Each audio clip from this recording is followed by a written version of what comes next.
Why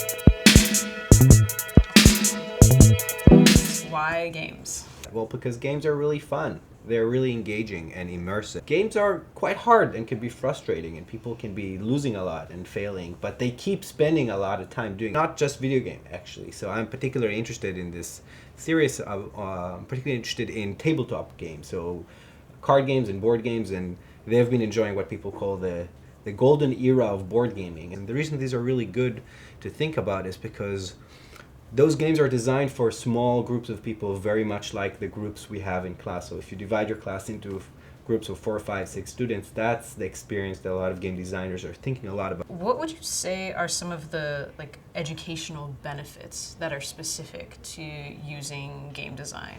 So specifically when teaching ethics, but in other fields, there's the challenge of bridging the gap between the abstract theories and kind of the concrete situation. So we want to teach our students moral reasoning, how to think through what's the right thing to do, but we also want to teach them to exercise judgment.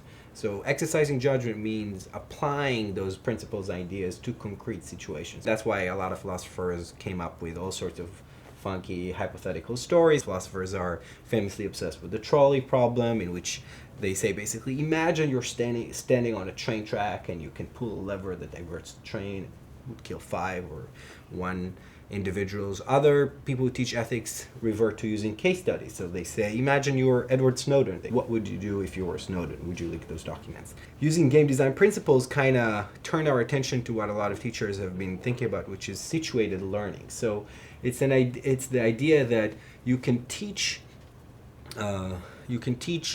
the principles and abstract ideas by kind of making decisions in highly designed, concrete situations. So there's a board game called Agricola, where basically the premise is, imagine you are a farmer in medieval Europe. Or in the board game Dead of Winter, it says, imagine you are in a colony in the winter when there's a zombie apocalypse. So you're practicing decision making, but you're also kind of engaging with the ideas and reflecting them. And games, turns out, are a really good way to do this. Is there any last thing that you would want to say for an educator, specifically one teaching ethics, who's interested in using game design principles? Yeah, I would just say keep an open mind. There's a growing literature on game design and a world of innovative new ideas and designs out there. And most of us who are teaching ethics don't know much about them, and they could really help us make better assignments and be more effective teachers. So I hope that in this series we'll present some useful ideas that